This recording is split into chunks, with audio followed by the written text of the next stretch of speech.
I never knew silence could be so loud until the day I told them the truth. My name is Emma. And this is the story of how I went from being treated like a servant in my own home, to the moment I took it all back. But before I tell you what happened that day, the day everything changed, I need to take you back to where it all began.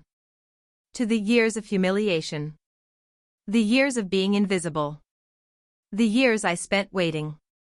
If you're enjoying this so far, don't forget to subscribe to the channel. I promise, you'll want to hear how this ends. Let me start with a regular Tuesday morning. The kind of morning that had become my entire life. Emma. The dishes. My mother's voice cut through the house like a knife. Sharp. Demanding. Cold. I was already awake. I'd been awake since 5 in the morning. I always was. My feet hit the cold floor of the tiny room they'd given me, the smallest bedroom in the house, the one that used to be a storage closet. No windows. Just 4 walls and a bed that creaked every time I moved. I pulled on the same worn jeans I'd been wearing all week. The same faded t-shirt with a stain on the collar that wouldn't come out no matter how many times I washed it. My reflection in the cracked mirror looked tired. Dark circles under my eyes. Hair pulled back in a messy bun because I didn't have time to do anything else with it. I looked like exactly what they wanted me to be. A maid. Emma. Are you deaf? Get down here. I rushed down the stairs, my heart already pounding. Not from the physical exertion. From the anxiety. From knowing that no matter how fast I moved, it wouldn't be fast enough. The kitchen was a disaster. Plates stacked in the sink from last night's dinner. Coffee mugs scattered across the counter. Crumbs everywhere. A pan with dried eggs stuck to the bottom sitting on the stove. My mother stood there in her silk robe, perfectly manicured nails wrapped around a coffee cup, looking at me like I was something she'd scraped off the bottom of her shoe. "This is unacceptable," she said. Her voice was ice. The kitchen should have been spotless before I came down. I don't want excuses. I want results. My sister, Jessica, walked in at that moment. Designer pajamas. Hair somehow perfect even though she'd just woken up. A smirk on her face that made my stomach turn. "Oh, Emma," she said, her voice dripping with fake sympathy. "Still can't get your chores done on time? It's really not that hard." She grabbed an apple from the fruit bowl I'd filled yesterday, and took a bite, watching me with those cold eyes that looked so much like our mother's. "Don't talk with your mouth full, darling," Mom said absently to Jessica, then turned back to me. "When you're done with the dishes, I need you to strip all the beds and do the laundry. Your father spilled wine on the duvet last night. And the bathrooms need scrubbing. The guest bathroom especially, we have people coming over this weekend." My hands were already in the sink, hot water burning my skin as I scrubbed at dried food. "Yes, Mom," I said quietly. Because that's all I ever said. "Yes, Mom." "Yes, Dad." "Yes, Jessica." "Right away." "Of course." "Whatever you need." I'd become very good at being quiet. Jessica leaned against the counter, scrolling through her phone. "Oh, and Emma? Can you iron my blue dress? I'm going out tonight and it's wrinkled. I have to, thanks." She didn't even look up. Just walked away, leaving her apple core on the counter for me to throw away. Dad came down next. Newspaper tucked under his arm. Reading glasses perched on his nose. He barely glanced at me. "Emma, my car needs washing. And the lawn needs mowing. I expect both done by this afternoon." "I'm supposed to, this afternoon, Emma." He sat at the table I'd set, and waited for his breakfast. The breakfast I hadn't started making yet because I was still doing dishes. I moved faster. Hands flying. Plate. Scrub. Rinse. Next plate. Scrub. Rinse. Behind me, I heard Mom sigh. She's so slow. I don't know why everything takes her so long. Maybe if she woke up earlier, Jessica suggested, her voice light and casual like we were discussing the weather. I was up at 5. They knew I was up at 5. I was always up at 5. But they didn't care. My hands shook as I cracked eggs into a pan. As I flipped bacon. As I toasted bread and arranged everything on plates exactly the way they liked it. Dad wanted his eggs over easy. Mom wanted egg whites only with spinach. Jessica wanted an omelette with cheese but only certain cheese, and if I got it wrong she'd make me throw it away and start over. I'd gotten it wrong before. I served them in silence. Placed each plate down carefully. Poured coffee. Refilled orange juice. The toast is cold, Dad said without looking up from his paper. I'll make more, forget it. Just try to do better. My throat felt tight. My eyes burned. But I didn't cry. I never cried. Not anymore. Not where they could see. I stood against the wall while they ate. Waiting. In case they needed anything. Like a servant. Like staff. Like I wasn't part of this family at all. That's what they'd turned me into over the years. Slowly. Methodically. So gradually that by the time I realized what was happening, the trap had already closed. It hadn't always been like this. I remembered a time when Mom smiled at me. When Dad called me his little princess. When Jessica and I actually played together like real sisters. But that was before. Before everything changed. Before they decided I was useful for other things. For cleaning. For cooking. For doing everything they didn't want to do. I don't even know exactly when it started. There was no single moment. No day I could point to and say that's when it began. It was gradual. First it was just small things. Emma, honey, can you help with the dishes?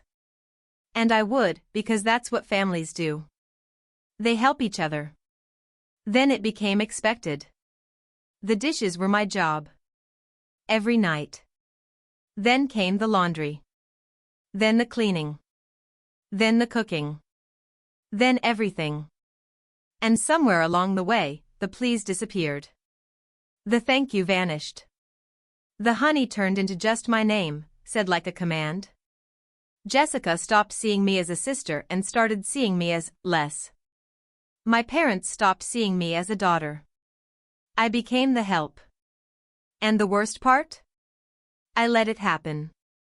I convinced myself that if I just worked harder, if I just did more, they'd appreciate me. They'd see me again. They'd love me again. But they didn't. They just expected more. Emma, I need my sheets changed too, Jessica called from upstairs. I was in the middle of scrubbing the bathroom tiles. My knees ached from kneeling on the hard floor. My hands were raw from chemicals. I'll do it when I'm done, now, Emma. I want to take a nap later and I want fresh sheets. I pulled myself up. My back screamed in protest. I'd been cleaning for 4 hours straight without a break. In Jessica's room, I stripped the bed. Found dirty clothes scattered across the floor. Makeup spilled on the dresser. Jewelry tangled on the nightstand. I cleaned it all. Because that's what I did. That's what I'd been doing for 3 years. 3 years of this. 3 years of being erased. 3 years of becoming invisible in my own home. But here's what they didn't know. Here's what I'd been hiding behind my quiet obedience and downcast eyes. I was planning something. I'd been planning it for a long time. And in just a few days, everything was going to change. The doorbell rang Friday evening. Emma. Get the door. Of course. I was in the middle of folding laundry, but I dropped everything and ran downstairs. Quick steps. Quiet steps. The kind of steps that don't draw attention. I opened the door to find a couple in their 50s. Well-dressed. Expensive watches. The kind of people my parents liked to impress. "Hello," the woman said brightly. "We're the Hendersons. We're here for dinner?" "Of course, please come in." I stepped aside, my voice soft and polite.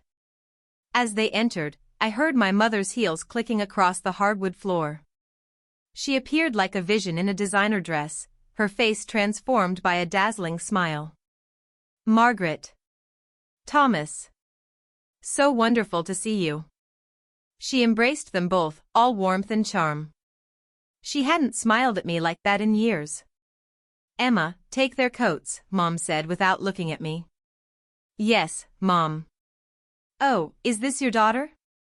Mrs. Henderson asked, looking at me with kind eyes. There was the briefest pause. The smallest hesitation. "Oh, no," Mom laughed. Light and airy. Like it was funny. "Emma helps us around the house. Emma, please take those to the coat closet and then check on dinner." Helps us around the house. Not, this is our daughter. Not, this is Emma, our youngest. Just, helps us around the house. Mrs. Henderson's smile faltered just slightly. She glanced at me again, something flickering in her expression. Sympathy? Confusion? I couldn't tell. But Mr. Henderson was already moving into the living room, talking about golf, and the moment passed. I hung up their coats with shaking hands. Helps us around the house. I went to the kitchen and checked the roast I'd been cooking for the past 3 hours. Perfectly golden. The smell filled the entire house, the smell of my work, my effort, my time. Through the doorway, I could hear them laughing. I could see Dad pouring wine. Jessica was there too, stunning in a black dress, chatting and smiling like she didn't have a care in the world. Like she hadn't spent the morning screaming at me because I'd accidentally put her blouse in with the regular laundry instead of hand-washing it. "Dinner's ready," I said quietly from the doorway. "Wonderful." Mom stood up gracefully. "Everyone, please come to the dining room." I'd spent 2 hours setting that table. Making it perfect. White tablecloth without a single wrinkle. The good china. Candles. Flowers from the garden arranged just right. They sat down. All of them. The 5 chairs filled. There was no 6th chair. There was never a 6th chair. "Emma, you can serve now," Mom said. I brought out the food. Plate after plate. The roast I'd made. The potatoes I'd roasted. The vegetables I'd steamed. The salad I'd prepared. The bread I'd baked that morning. I set it all down. Arranged it beautifully. "This looks absolutely divine," Mrs. Henderson exclaimed. "Catherine, you've outdone yourself." Mom smiled. Accepted the compliment like she'd done any of it. "Thank you, Margaret. I do try." I stood against the wall. Waiting. Ready to refill drinks or bring more food or clear plates or do whatever else they needed. Invisible. "So, Jessica," Mr. Henderson said, "your mother tells us you've been accepted to Yale?" Jessica beamed. "Yes. I'm so excited. Pre-law. I'm thinking about corporate law eventually." "That's wonderful. You must be so proud," he said to my parents. "Oh, we are," Dad said, his voice full of warmth. "Jessica has always been exceptional. Top of her class. Leader of 3 clubs. She's going to do amazing things." I'd been top of my class too. Before I'd had to drop out to take care of the house full-time. Nobody mentioned that. "And you, Emma," Mrs. Henderson turned toward me, and I saw my mother's face tighten almost imperceptibly. "Are you in school?" "Emma's taking a gap year," Mom said quickly. Smoothly. "Aren't you, Emma?" Yes, ma'am, I said quietly. Gap year. That's what we were calling it. Not, they pulled her out of school to be their maid. Not, she had a full scholarship to college but they made her turn it down. Not, we stole her future. Gap year. Mrs. Henderson looked at me again. Really looked at me. And I saw something in her eyes that made my chest tighten. She knew. Somehow, she knew something was wrong. But what could she do? What could anyone do? This was a family matter. A private matter. And I was an adult, 18 years old. If I wanted to leave, I could leave. Except it wasn't that simple. And they knew it. Emma, the wine, Dad said sharply. I moved forward and refilled his glass. The rest of dinner passed in a blur of serving and clearing and being invisible. Of listening to them praise Jessica. Of hearing my mother lie about her cooking skills. Of watching them pretend to be a perfect family. When the Hendersons finally left, Mom's smile dropped the instant the door closed. The roast was dry, she said. Next time, do better. It wasn't dry. It had been perfect. But I said, yes, Mom. And you took too long clearing the appetizer plates. The Hendersons had to wait. I'm sorry, Mom. I don't want apologies. I want competence. She walked away. Dad followed. Jessica was already upstairs. And I was left standing in a kitchen full of dirty dishes, with food caked on serving platters, and wine spilled on the tablecloth I'd spent an hour ironing that morning. It was 10 o'clock at night. I'd been working since 5 that morning. 17 hours. I started washing dishes, my hands moving automatically. Mechanical. Numb. But in my mind, I was counting. 4 more days. Just 4 more days. And then everything would change. That night, after everyone had gone to bed, after the house was finally clean and perfect again, I went to my tiny room and pulled out the box from under my bed. Inside was everything I needed. Documents. Papers. Letters from lawyers. Emails printed out and organized in folders. Evidence. I'd been collecting it for 2 years. Since the day I turned 16 and started to understand what had really happened. What they'd done. What they'd been hiding from me my entire life. My hands trembled as I looked through it all. Making sure everything was in order. Making sure I hadn't missed anything. Because in 4 days, there was going to be a party.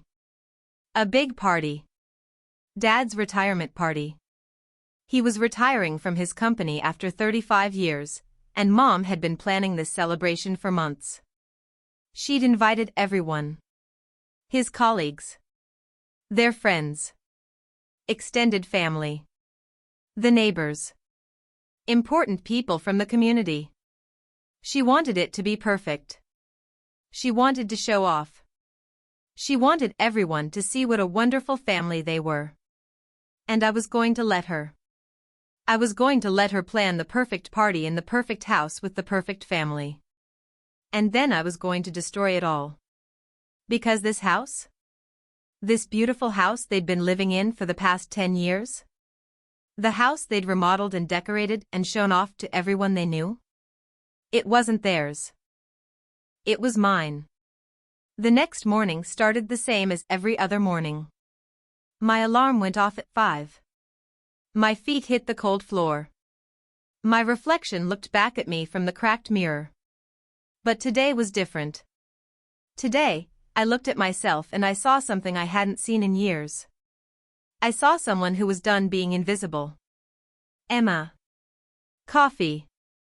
I went downstairs. Made the coffee. Started breakfast. Cleaned up the kitchen from last night even though I'd already cleaned it last night. But now there were new dishes. A late-night snack someone had made. Crumbs scattered across the counter. An empty wine glass with lipstick on the rim. The party is in 4 days, Mom said, appearing in the kitchen with a checklist. We have so much to do. I need you to deep clean the entire house. Top to bottom. I want every surface spotless. Yes, Mom. And we need to rent chairs and tables. I need you to pick those up on Wednesday. And Thursday you'll need to prepare all the food. I've made a menu. She handed me a list. 3 pages long. Appetizers. Main courses. Sides. Desserts. All to be made by me. Can I started to say, but she cut me off. And Friday morning, you'll need to set everything up. The party starts at 6. Everything needs to be perfect by 5:30. Mom, I was wondering if maybe I could, Emma. Her voice was sharp. This is your father's retirement party. This is important. I don't want to hear complaints. Just do your job. My job. Not help us celebrate Dad. Not be part of this family moment. Just do your job. Yes, Mom, I said. She walked away, and I stood there looking at that list. At all the work I had to do. At all the impossible expectations. And I smiled. Because they had no idea what was coming. That afternoon, while I was scrubbing the baseboards in the living room, my phone buzzed. It was a text from my lawyer. Mr. Peterson. The only person who knew what I was planning. Everything is ready. Documents are in order. Just confirm the date and time. I texted back quickly, my heart pounding, Friday night. 7 p.m. During the party. Are you sure you want to do it this way? I looked around the living room. At the expensive furniture. The art on the walls. The photographs of the happy family that didn't include me in half of them. Yes. I'm sure.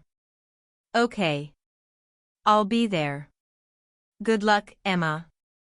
I didn't need luck. I had truth on my side.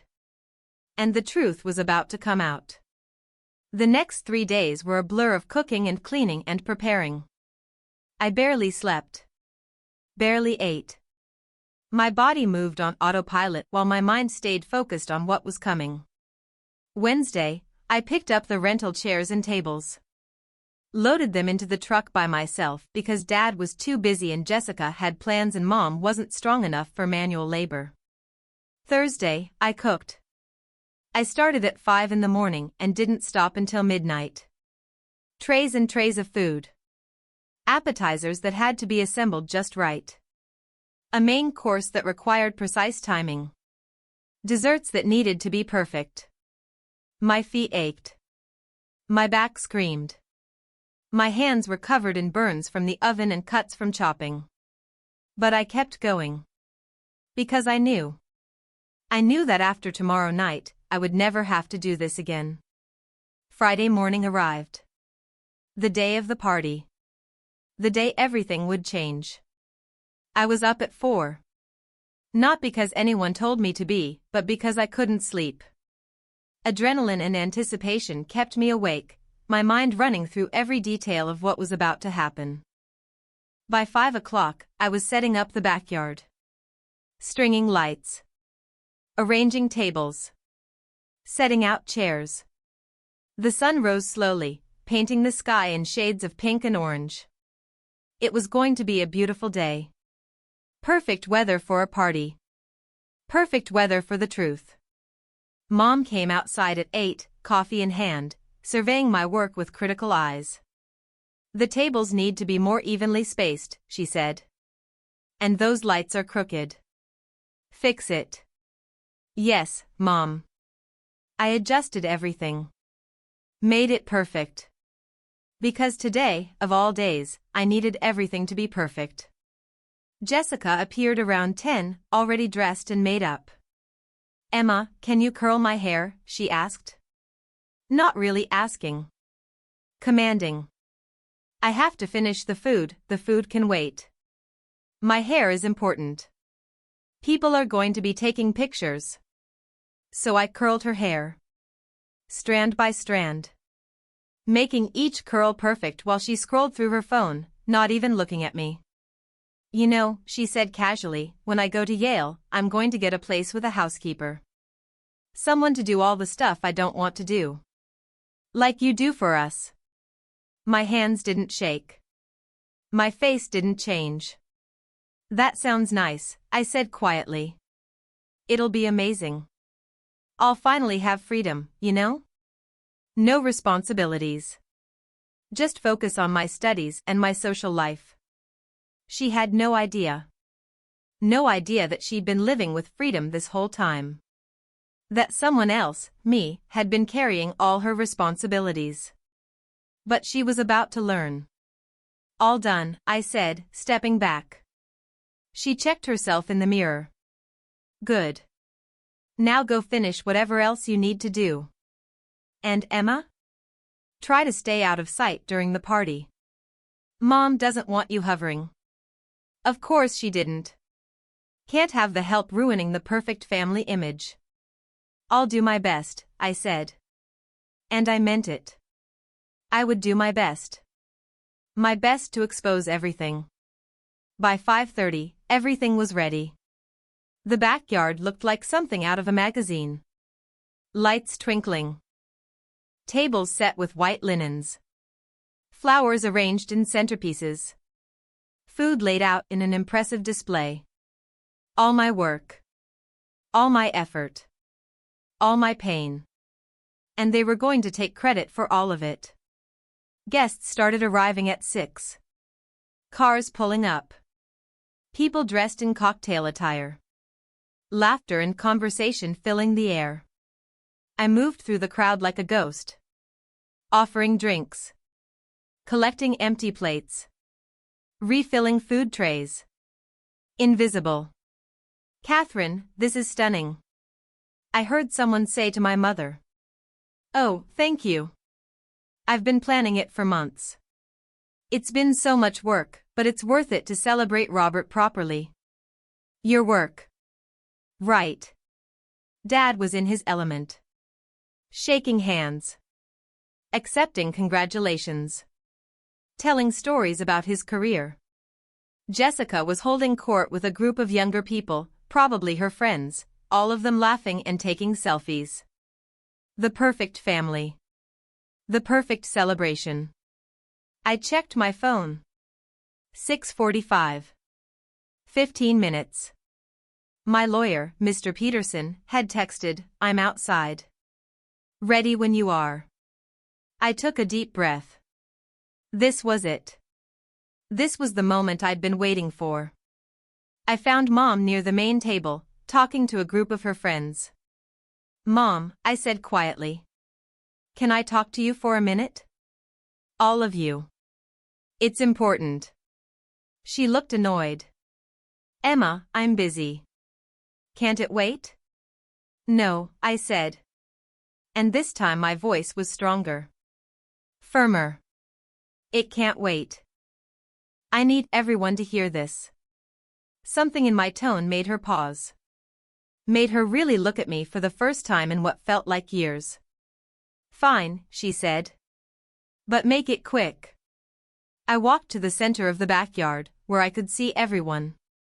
Where everyone could see me. My heart was pounding so hard I could hear it in my ears. Excuse me, I said. My voice was too quiet. I cleared my throat and tried again. Excuse me. Can I have everyone's attention, please?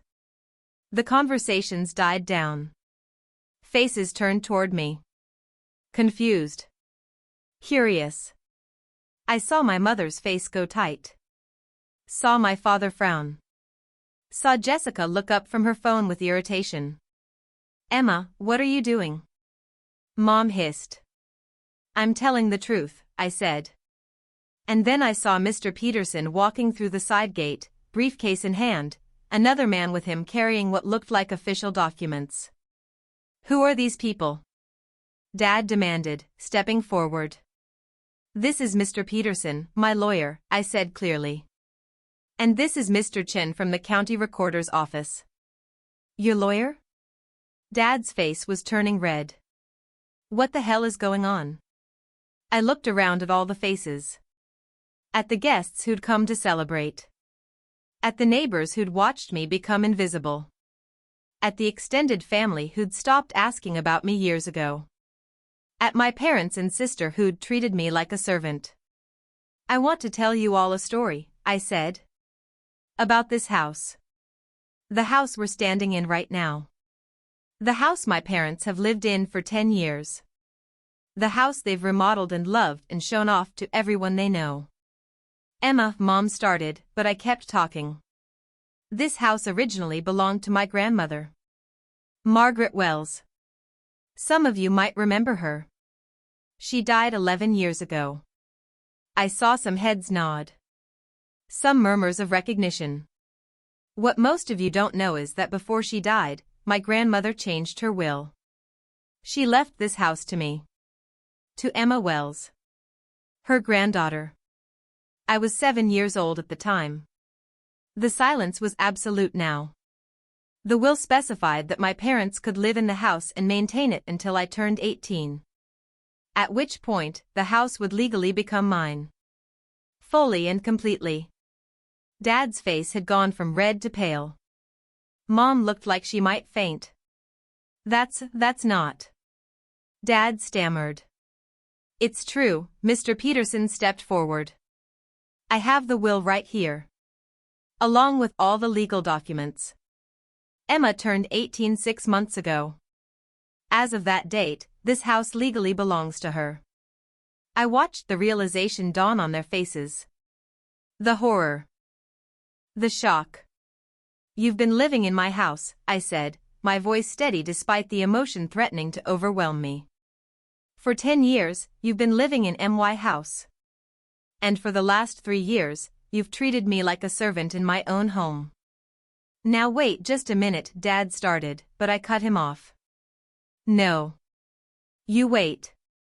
You listen. For once, you're going to listen to me. I pulled out my phone. Pulled up the photos I'd been taking. The documentation. I have records of everything. Every chore you made me do. Every time you introduced me as the help to your friends. Every meal I cooked while you took credit. Every night I spent cleaning while you slept. Every single humiliation. My voice was shaking now, but I didn't stop. I have text messages. I have recordings. I have witnesses. Mrs. Henderson, you were here last week. You saw how they treated me. How they didn't even acknowledge me as their daughter. Mrs. Henderson stepped forward, her face sad. I did notice. I thought. I didn't know what to think. I'm so sorry, dear. You treated me like a maid, I continued, looking directly at my parents. You made me drop out of school to take care of your house. My house. You made me turn down a full scholarship to college. You erased me. Made me invisible. All while living in the house that my grandmother left to me. Emma, sweetheart, you don't understand, Mom tried, her voice taking on that syrupy sweet tone she used when she wanted something. Don't call me sweetheart. Don't you dare. You haven't called me that in years. You've barely called me your daughter. I'm Emma to you. Just Emma. The girl who cleans and cooks and does everything you don't want to do. Tears were streaming down my face now, but I didn't wipe them away. I stayed quiet. I did what you asked. I waited. Because I wanted to see. I wanted to see if you'd ever wake up. If you'd ever realize what you were doing to me. If you'd ever see me again. But you didn't. You just kept taking. Kept using me. Kept pretending to be this perfect family while you destroyed your own daughter. Jessica finally found her voice. Emma, stop being so dramatic. We gave you a home. We fed you. You gave me a home? I laughed, and it sounded bitter even to my own ears. This is my home. My house. The room you gave me? That tiny storage closet? That was in my house. The food I cooked? I bought most of it with money from the trust fund Grandma set up for me that you never told me about. That got gasps from the crowd. Oh yes, I said. There's more. Not only did Grandma leave me this house, she left me money. A trust fund that I was supposed to get access to when I turned 18. But my parents were the trustees. And they never told me. They've been using my money to fund their lifestyle for years. Mr. Peterson stepped forward again. It's all documented. We have bank records showing regular withdrawals from Emma's trust fund for personal expenses. Vacations. Jessica's college fund. Home remodels. All paid for with Emma's inheritance. The crowd was murmuring now. Shocked faces. Whispered conversations. My parents looked like they wanted the ground to swallow them whole. Emma, we can explain, Dad tried. Explain what? Explain how you stole from me? Explain how you lied to me? Explain how you turned me into a servant in my own home? We took care of you. Mom's voice was rising, defensive. We raised you. We gave you everything. You gave me nothing. I shouted back, and the raw emotion in my voice silenced everyone. You took everything from me. My inheritance. My freedom. My education. My dignity. You took it all and you made me feel like I should be grateful for the privilege of serving you. I turned to address the crowd again. All of you who came here tonight thinking this was a celebration of a wonderful family, this is the truth. This is what they've been hiding. I've been working like a slave for 3 years in my own house while they pretended I didn't exist. And now it ends. I nodded to Mr. Chen, who stepped forward with his documents. I have here an official notice of ownership, he said in an official tone. As of today, Emma Wells is formally taking possession of this property. Per her request, all current occupants are being given 30 days to vacate the premises. You can't do this. Jessica screamed. This is our home. No, I said firmly. It's my home. It's always been my home. You just forgot that. Emma, please. Mom's voice broke. She was crying now, mascara running down her face. Please, we're your family. You can't throw us out. Where will we go? I don't know, Mom. Where do maids go when they're not needed anymore? Maybe you should ask me, since I've had plenty of experience being treated like one. The crowd was shocked into silence. Some people were recording on their phones. Others looked uncomfortable, like they wished they could leave but couldn't look away. Dad tried one more time. Emma, be reasonable. We can talk about this. We can work something out. I am being reasonable, I said coldly. I'm giving you 30 days. That's 30 days more than you ever gave me a choice about anything. 30 days to find somewhere else to live. Somewhere that actually belongs to you. And the trust fund? Mr. Peterson prompted gently. Yes. The trust fund. The money you stole from me? I'm taking legal action to recover every penny. Every vacation you took. Every designer bag Mom bought. Every penny you spent on Jessica's college tuition. All of it. You're going to pay it back. We don't have that kind of money. Dad said desperately. Then I guess you'll have to figure it out. The same way you expected me to figure out how to do 17 hours of housework every day while you enjoyed your lives. I looked around one more time at all the shocked faces. At the beautiful party I'd created.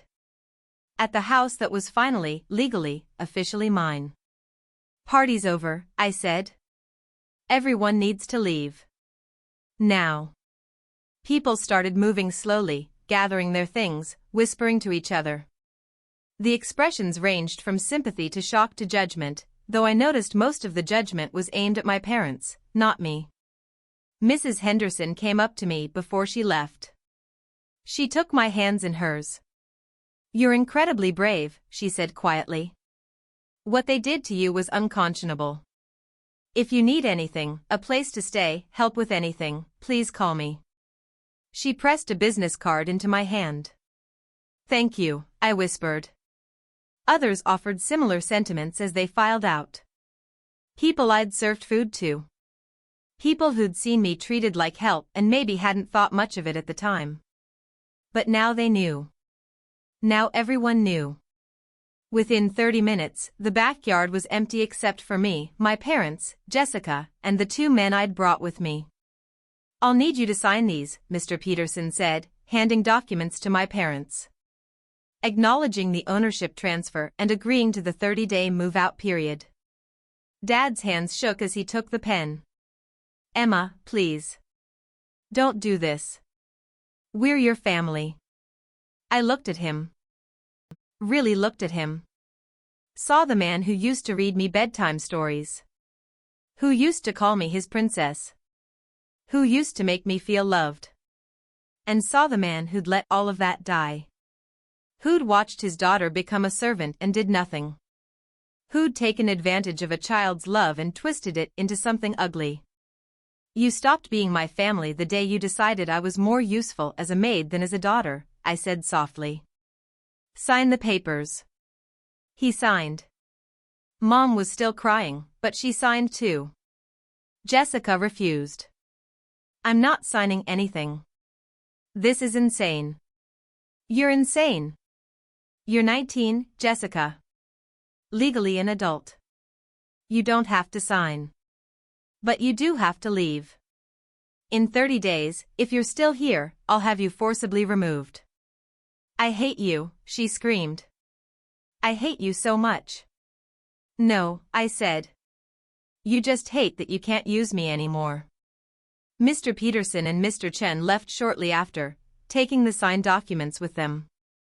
They'd file everything officially on Monday. But it was done. The house was mine. I stood alone in the backyard, surrounded by the remnants of the party. Dirty plates. Half-empty glasses. The lights still twinkling overhead like nothing had happened. Like my entire world hadn't just shifted on its axis. My phone buzzed. Text messages pouring in. Some from numbers I didn't recognize. Word was spreading fast. But I didn't look at them. I just stood there, breathing in the night air, feeling the weight of 3 years lifting off my shoulders. And then I heard footsteps behind me. It was Mom. Her face was a mess of tears and ruined makeup. She looked older somehow. Smaller. "Emma," she said, her voice hoarse. "Please. Let's talk about this rationally." "Now you want to talk?" I turned to face her. "Now you want to be rational? Where was that when you were screaming at me every morning? Where was that when you made me drop out of school? We thought we were doing what was best." "Best for who, Mom? Best for you?" "Because it certainly wasn't best for me." She wrapped her arms around herself, shivering despite the warm night. "Your grandmother's will, we didn't think you needed to know right away. You were just a child. I stopped being just a child 3 years ago when you decided I was old enough to run this entire house by myself. We gave you a home, stop saying that." My voice cracked. "Stop saying you gave me anything. This house was already mine. The money you used was already mine. You didn't give me a home. You took my home and made me earn the right to live in it by serving you." Mom flinched like I'd hit her. "Do you have any idea what that felt like?" I continued, the words pouring out now, unstoppable. "Do you have any idea what it's like to be erased? To watch your own sister get everything while you get nothing? To hear your parents introduce you as the help? You never meant what? To hurt me? To make me feel worthless? Because you did. Every single day for 3 years, you made me feel like I didn't matter. Like I was nothing. Tears were streaming down her face now. I'm sorry. Emma, I'm so sorry. I didn't realize you didn't want to realize. It was easier not to see me. Easier to just use me and not think about what you were doing. She reached out like she wanted to touch me, but I stepped back. Don't, I said quietly. You lost that right. Emma, please. I'm your mother. Are you? I looked at her. Because mothers don't treat their daughters like servants. Mothers don't steal from their children. Mothers don't make their children invisible. She had no answer for that. We stood in silence for a long moment. The party lights cast strange shadows across her face. 30 days, I said finally. That's all you get. I suggest you start packing. I walked away, leaving her standing alone in the backyard. Inside the house, I found Jessica in the living room. She was on her phone, typing furiously. Probably texting all her friends.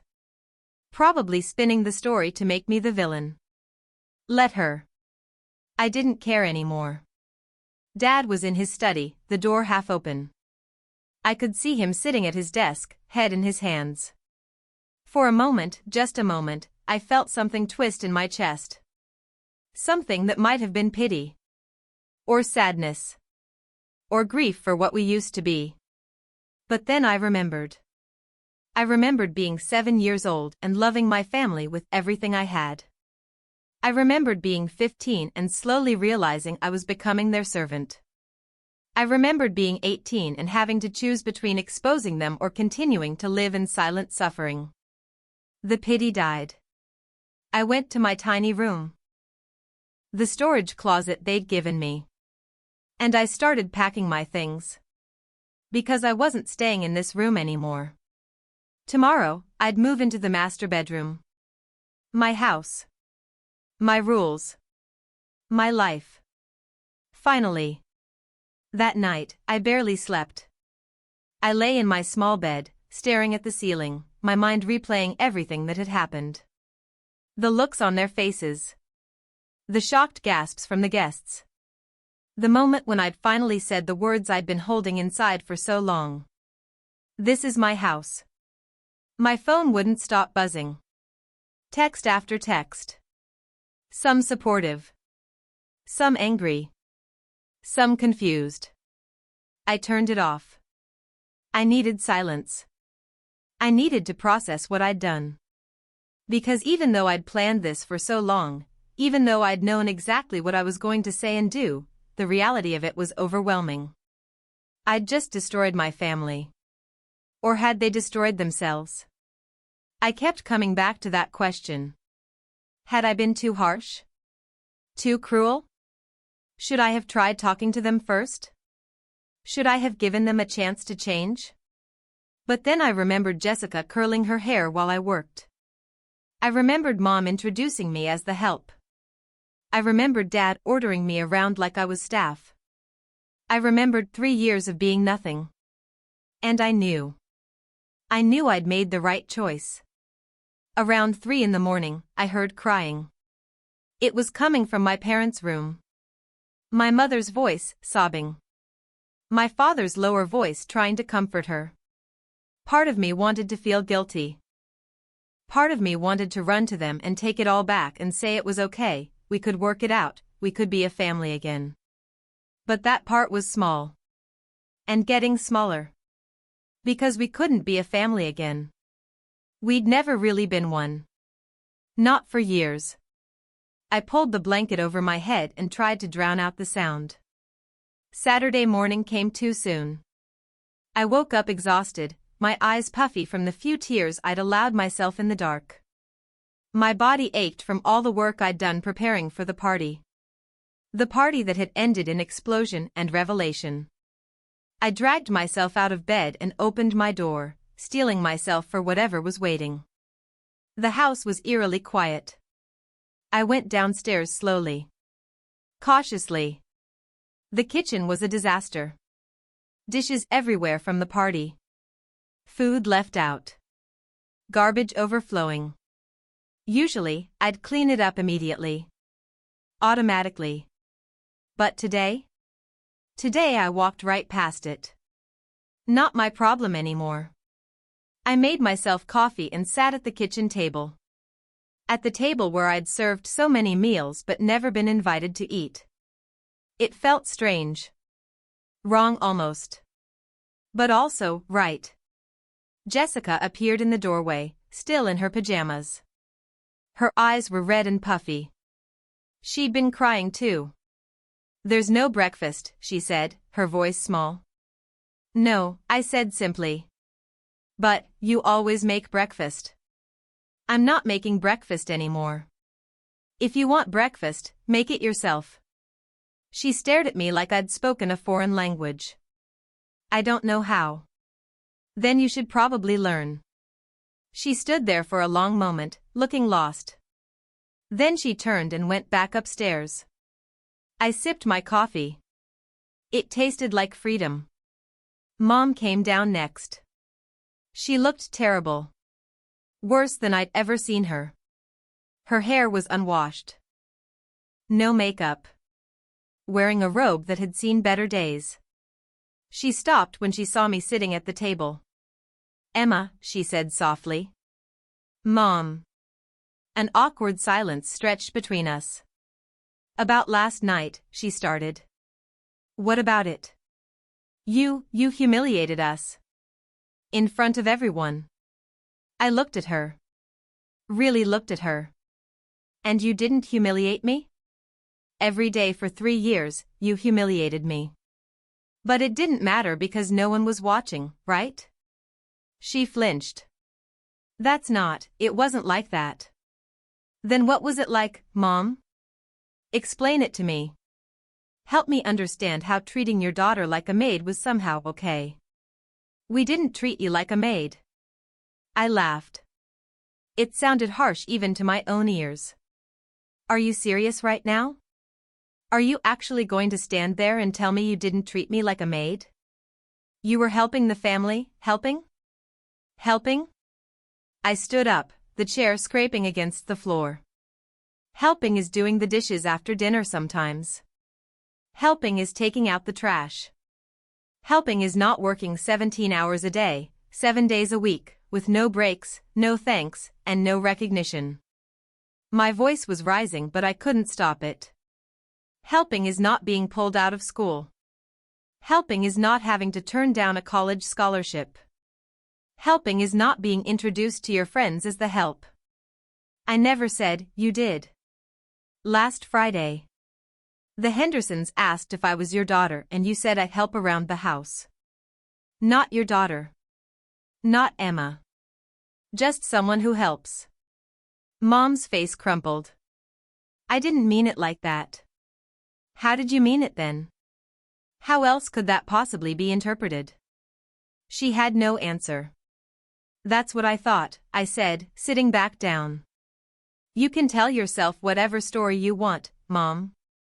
You can pretend it wasn't that bad. You can convince yourself you were a good mother. But we both know the truth. Emma, please, I'm done talking about this. You have 30 days to move out. I suggest you start looking for a place. She left the kitchen crying. I finished my coffee in silence. Dad didn't come downstairs at all that day. I spent Saturday doing something I hadn't done in 3 years. Nothing. I didn't clean. I didn't cook. I didn't do laundry. I didn't make beds. I didn't scrub toilets.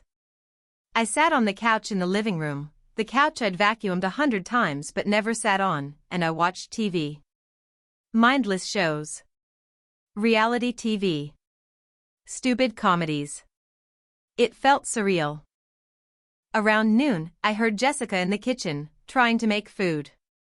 The sound of cabinets opening and closing. Something dropping. A frustrated curse. I didn't get up to help. Around 2, I heard my parents talking in hushed voices somewhere upstairs. Probably planning their next move. probably figuring out how to fix this. But there was nothing to fix. Not anymore. By evening, I was hungry. There was no dinner prepared. No one had cooked. No one knew how except me. I ordered pizza. When the doorbell rang, I answered it myself. Paid for it myself. Brought it to the living room and ate it by myself. Jessica appeared like a ghost, hovering in the doorway. "Is that pizza?" she asked hesitantly. "Yes." "Can I have some?" I looked at her. My sister. The girl who used to be my best friend when we were little. The girl who'd turned into a stranger who treated me like a servant. "Did you bring any money?" I asked. "What?" "No, no. This is my pizza. I paid for it. If you want food, order your own or make something." Her face fell. "Emma, come on. Don't be like this." "Like what?" "Like you've been to me for 3 years?" I didn't, it wasn't that bad." "Jessica, you literally made me curl your hair yesterday while telling me about how you couldn't wait to have a maid like me when you went to college. You compared me to a maid. Your own sister."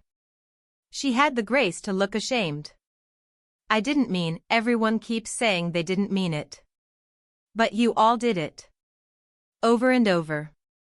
For years. At some point, intentions don't matter. Actions do. "I'm sorry," she whispered. It was the first time any of them had actually apologized without following it with an excuse. But it was too late.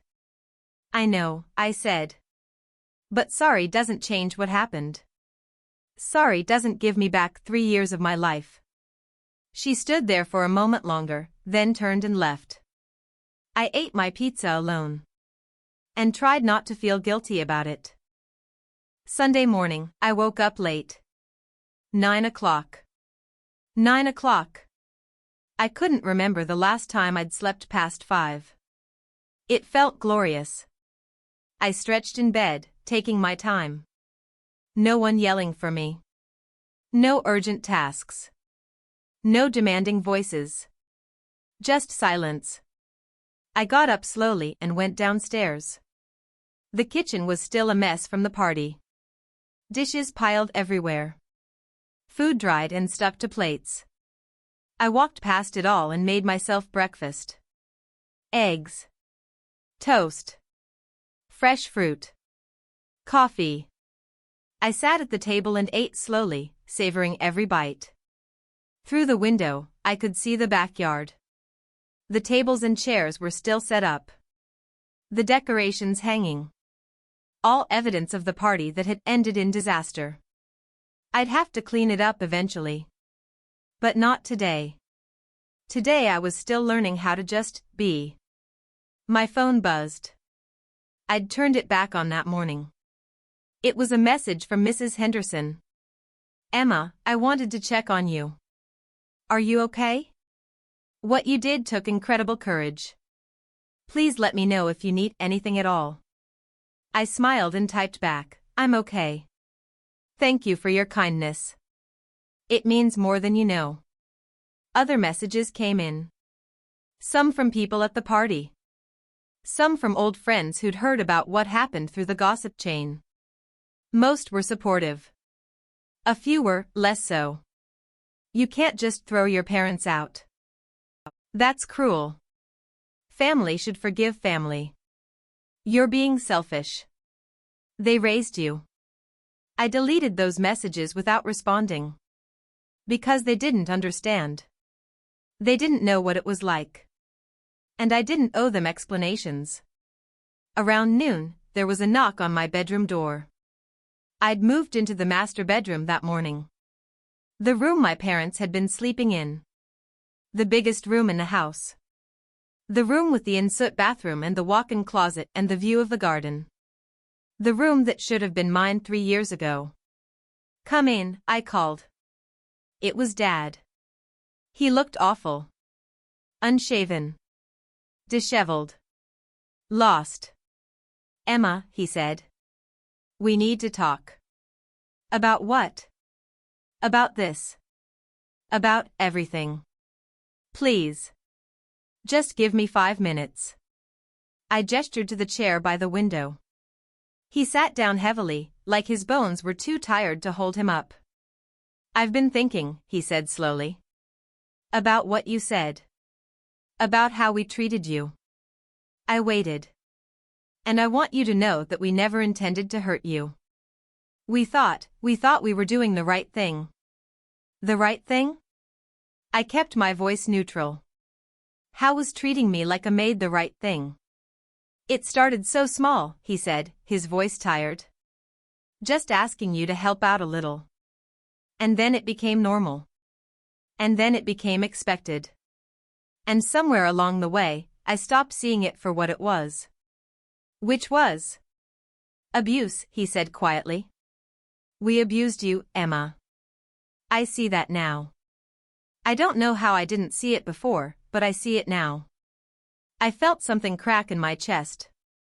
Some small piece of anger or hurt or rage that had been holding everything together.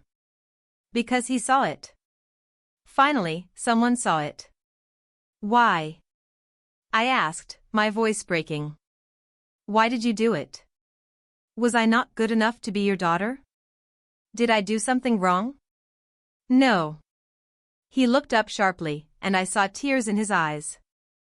No, Emma. You were perfect. You are perfect. I think we took advantage of that. You were so good. So willing to help. So kind. And instead of cherishing that, we exploited it. But why the house? I pressed. Why didn't you tell me about Grandma's will? Why hide that from me? He was quiet for a long moment. Money, he said finally. The trust fund. We needed it. I made some bad investments. Lost a lot. We were struggling financially and there was all this money just sitting there, meant for you, but you were just a kid.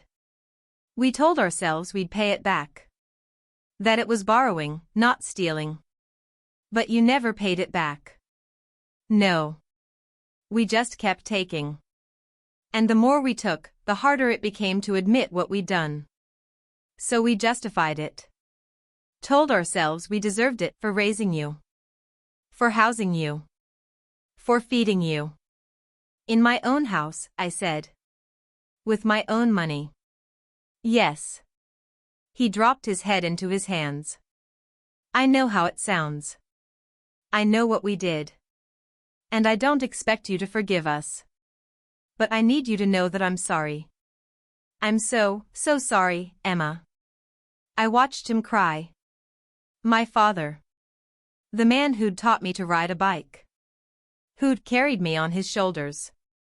Who'd made me feel safe.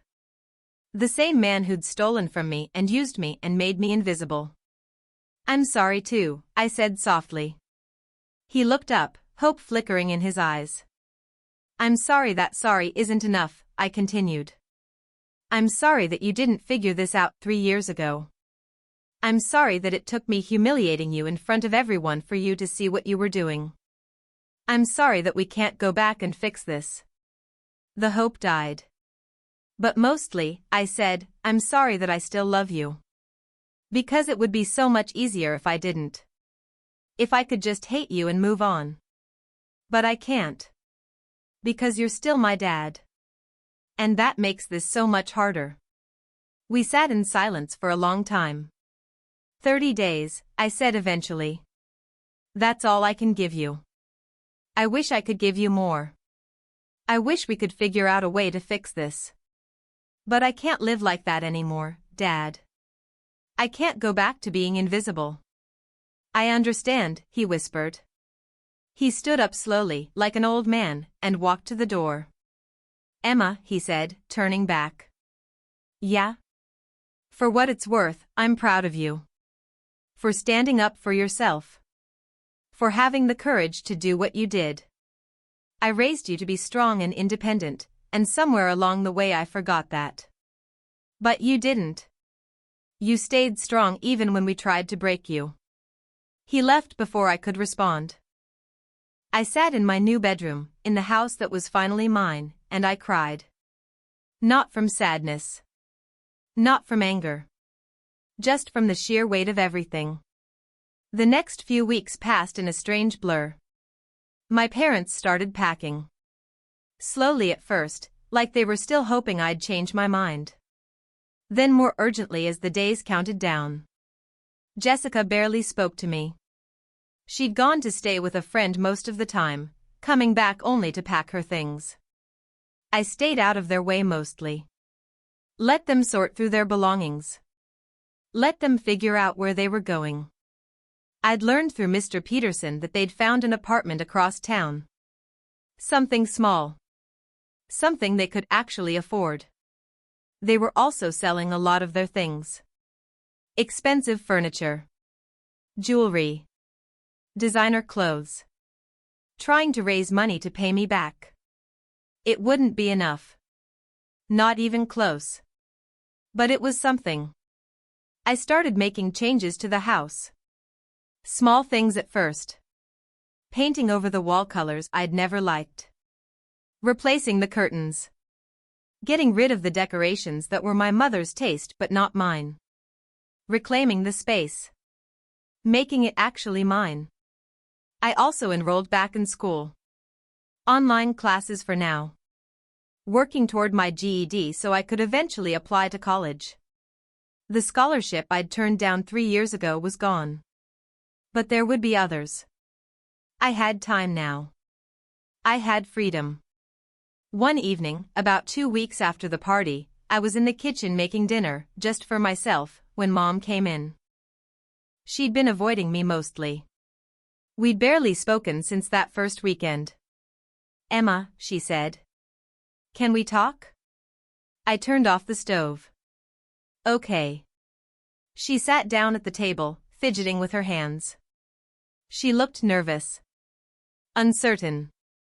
So different from the commanding woman who used to order me around. "I've been thinking a lot," she said. "About everything. About what we did to you. About the kind of mother I've been." I stayed quiet, letting her talk. "I think I convinced myself that we were helping you. That by giving you responsibilities, we were preparing you for the real world. Teaching you valuable skills." "Mom, let me finish. Please." She took a shaky breath. But that was a lie. I was lying to myself. Because the truth is, it was easier. Easier to have you do everything than to do it myself. Easier to take advantage of your kindness than to appreciate it. "And the money?" I asked. "The trust fund? That was your father's idea at first. We really were struggling financially. But I went along with it. I spent your money on things I wanted. Things I didn't need. I justified it by telling myself we'd earned it somehow. That raising you entitled us to it." She looked at me with red eyes. "But we didn't earn it. We stole it. We stole your inheritance and your childhood and your future. And I don't know how to make that right." "You can't," I said simply. "It's done. Those years are gone. That money is gone. The trust is broken. You can't make it right." She nodded, tears spilling down her cheeks. "I know. I needed you to know that I see it now. I see what we did. And I will regret it for the rest of my life."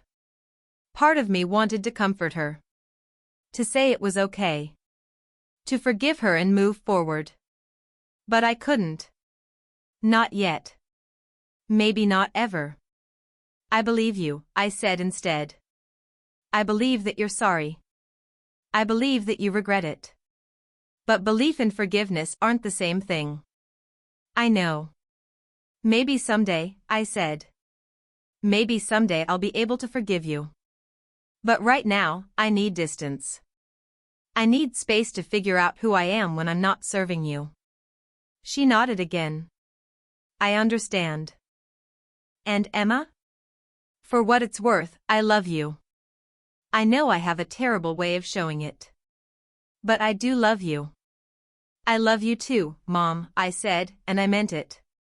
That's why this hurts so much. She left the kitchen, and I heard her crying as she went back upstairs.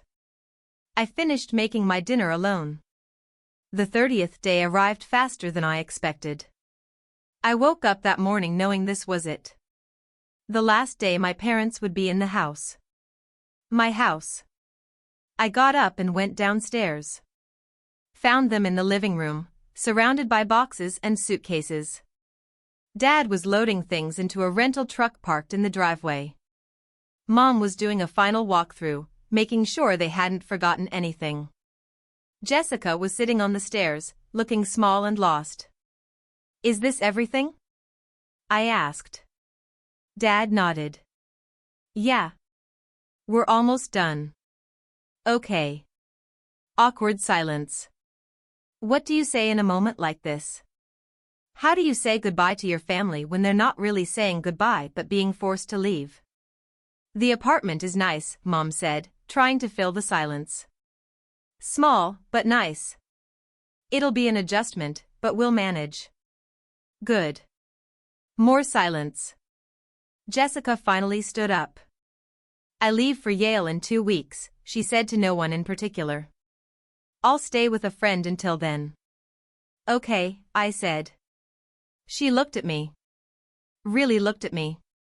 And for just a moment, I saw my little sister again. The girl who used to play dolls with me. Who used to tell me secrets. Who used to laugh at my jokes. I'm sorry, Emma, she said quietly. I know I said it before, but I mean it. I'm sorry for how I treated you. I'm sorry I didn't see it. I'm sorry I was so mean. I know, I said. Do you think? She hesitated. Do you think maybe, after some time, we could talk? Like real talk?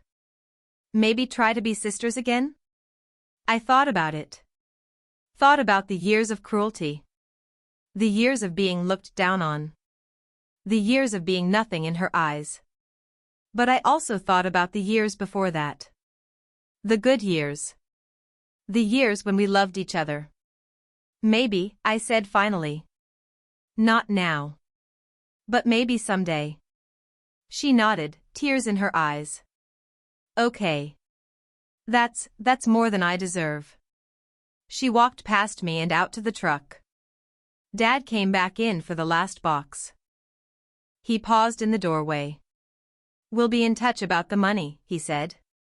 We're setting up a payment plan. It'll take years, but we'll pay back every cent. Okay. And Emma? Thank you. For what?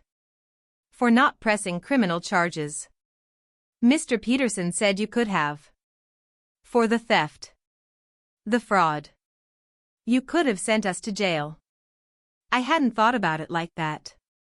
But he was right. I could have. You're still my parents, I said. I don't want you in jail. I just want my life back. He nodded. You have it now. Don't waste it. I won't. He started to leave, then turned back one more time. I love you, Emma.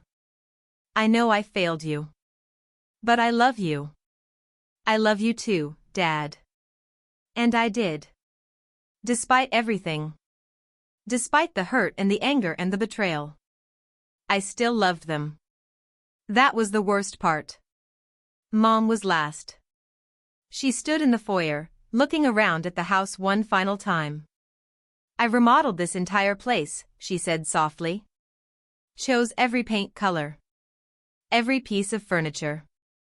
Every decoration. I thought of it as mine.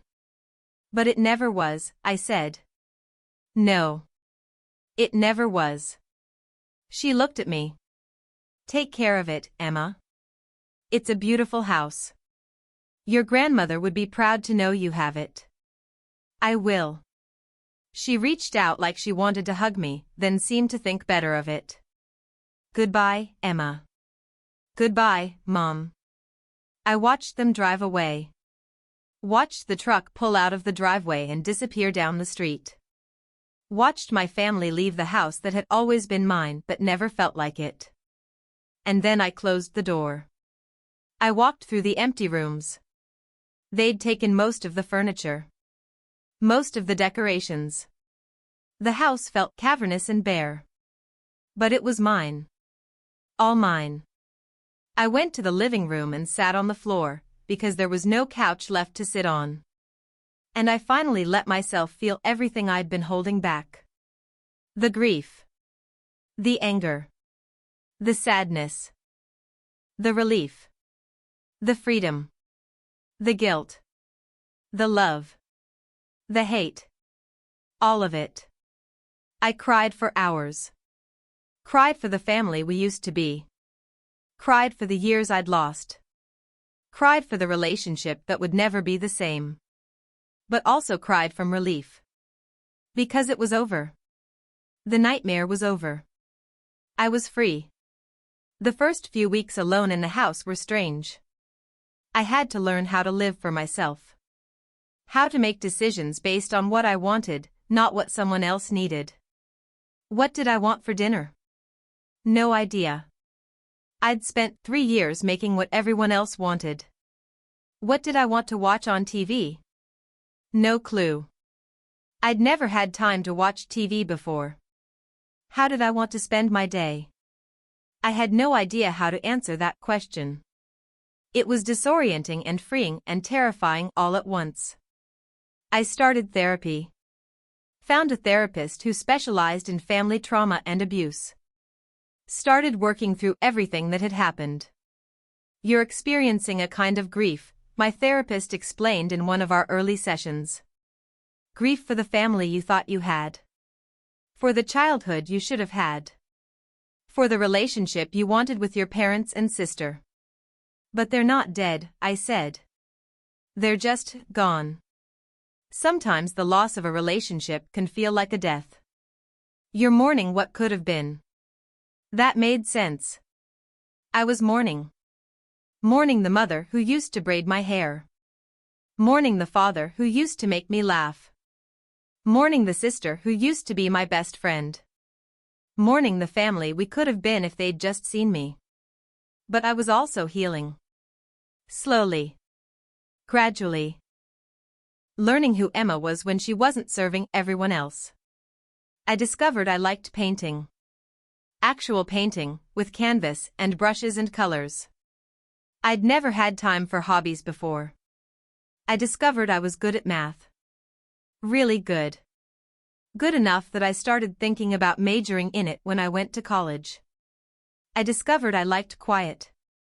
I'd spent so long being ordered around that silence felt like luxury. I also discovered loneliness. Because the house was big and empty and sometimes the silence was too much. I'd gone from a house full of people who didn't see me to a house empty of people entirely. I started inviting friends over. Old friends from before I dropped out of school. New friends I'd made online in my classes. Slowly, the house started to feel less like a monument to what I'd lost and more like a home I was building. Mrs. Henderson became something of a mentor. She'd check in on me regularly. Sometimes she'd come over for tea and we'd talk. She never pushed me to reconcile with my family. She just listened. "You're doing the right thing," she told me one afternoon. "Taking time for yourself. Figuring out who you are. That's healthy." "Sometimes I feel guilty," I admitted. Like maybe I was too harsh. Maybe I should have given them another chance. "Did they give you chances?" she asked gently. "When you were serving them every day, did they ever stop to ask if you were okay? If you needed a break? If you wanted something different?" "No."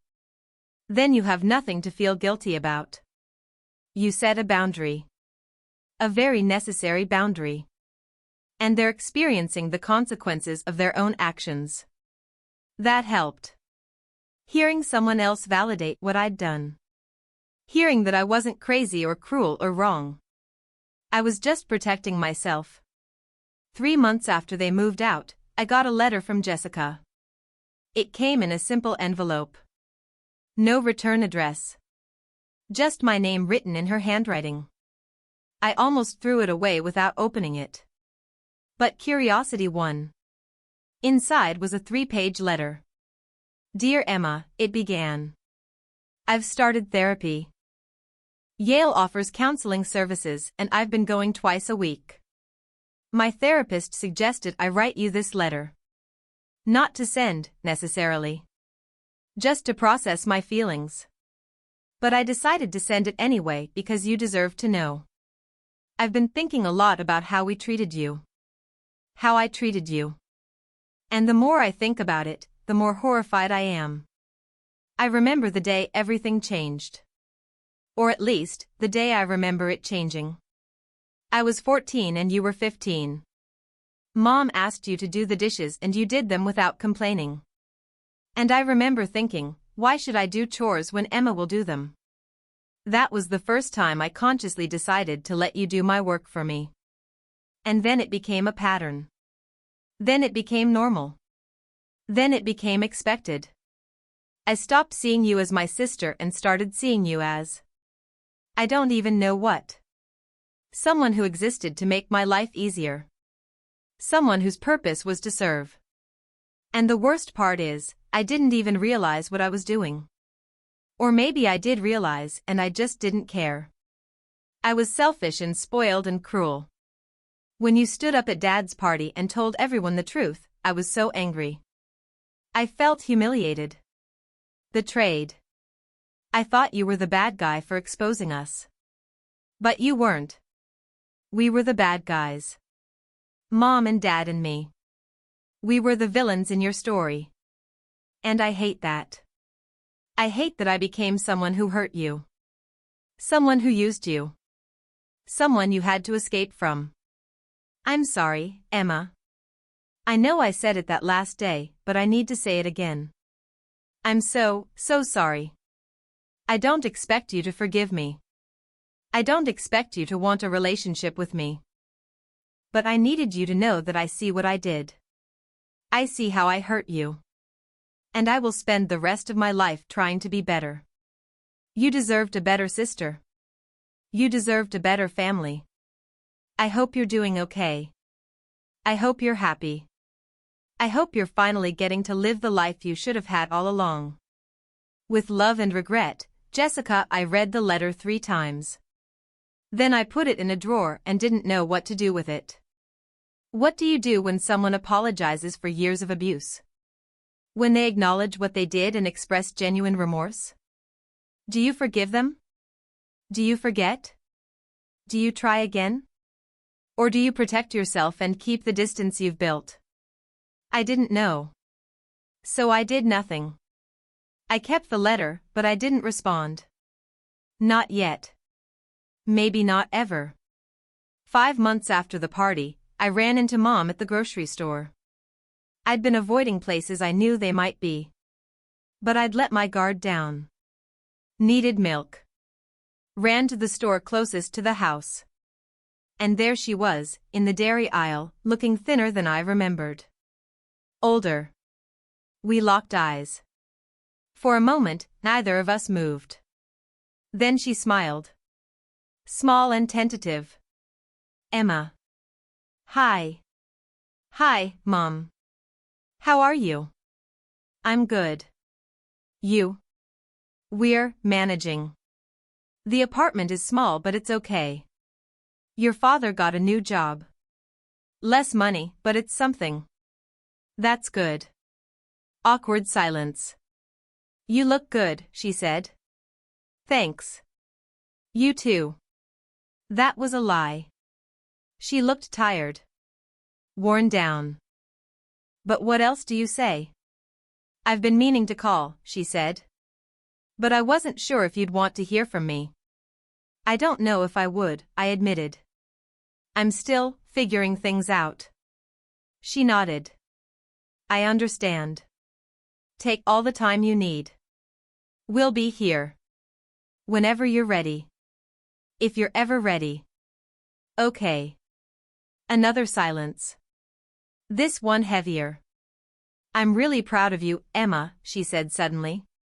I know I don't have the right to say that. But I am. You stood up for yourself. You took back your life. That takes incredible strength. My throat felt tight. Thanks. I needed you to know that. Even if we never speak again, I needed you to know that I see you now. Really see you. And I'm proud of the woman you've become, despite everything we put you through. I couldn't speak. If I spoke, I'd cry. And I didn't want to cry in the middle of the grocery store. She seemed to understand. She touched my arm gently, just a brief touch, and then walked away. I stood in the dairy aisle for a long time after that, staring at the milk and trying to pull myself together. 6 months after the party, I got an email from my lawyer. Emma, your parents have been making regular payments toward the trust fund debt. They've paid back approximately 15 so far. At this rate, full repayment will take approximately 12 years. They've also signed over the deed to a small cabin your grandmother owned that I recently discovered. Apparently, it was part of the estate but had been overlooked. It's located in the mountains, about 2 hours from your house. They've transferred ownership to you. Attached are the documents. Let me know if you need anything else. Best regards, Mr. Peterson. I opened the documents. Saw the deed to a cabin I didn't even know existed. More property that should have been mine all along. More things they'd kept from me. But this time, they'd done the right thing. They'd given it to me without being forced. Without me having to expose them again. It was something. A small something, but something. I decided to drive up to the cabin that weekend. The drive was beautiful. Winding mountain roads. Trees turning colors with the changing season. Clean air and open sky. The cabin was small. Rustic. Hidden away in the woods with a view of the mountains in the distance. It was perfect. I walked inside and found it dusty but structurally sound. 2 bedrooms. A small kitchen. A living room with a stone fireplace. And everywhere, were signs of my grandmother. Her furniture. Her books. Her photographs on the walls. I found a photo album on a shelf. Opened it carefully. Inside were pictures of my grandmother and me. Me as a baby. Me as a toddler. Me as a little girl. In every picture, she was smiling at me like I was the most precious thing in the world. There was a note tucked into the album. Yellowed with age. Written in her handwriting. To my darling Emma, if you're reading this, then I'm gone. But I want you to know how much I love you. How much I've always loved you. This cabin is my favorite place in the world. It's where I come to think. To write. To be myself. And now it's yours. Come here when you need peace. When you need to remember who you are. When you need to feel loved. Because you are loved, Emma. So very loved. Never forget that. All my love, Grandma Margaret. I sat on the dusty floor of my grandmother's cabin and cried. But this time, they were good tears. Healing tears. Because someone had seen me. Someone had loved me. Someone had made sure I would be taken care of. My grandmother had given me everything I needed to save myself. The house. The money. The cabin. All of it was her way of protecting me, even from beyond the grave. Thank you, Grandma, I whispered to the empty cabin. Thank you for seeing me. I spent the weekend cleaning the cabin. Making it livable again. Airing out the rooms and washing the windows and sweeping the floors. It felt good. Productive. But different from the cleaning I'd done before. This wasn't serving someone else. This was taking care of something that was mine. I decided to keep the cabin. Use it as a retreat. A place to come when the big house felt too empty or too full of memories. A place that was just for me. By the time I drove home Sunday evening, I felt lighter somehow. Like I'd found another piece of myself. 1 year after the party, I was sitting in my living room, now furnished with things I'd chosen, decorated in a style I liked, when my phone rang. It was Dad. I stared at the screen for a long moment before answering. Hello? Emma. Hi. Is this a bad time? No. What's up? I wanted to let you know that we've paid back about 25 of the trust fund now. We're ahead of schedule. Your mother took a second job and we're putting everything extra toward it. Okay. Thank you for letting me know. Silence. Emma, I also wanted to ask. Your birthday is next week. 20 years old. I was wondering if maybe we could take you to dinner? Just to celebrate. No pressure.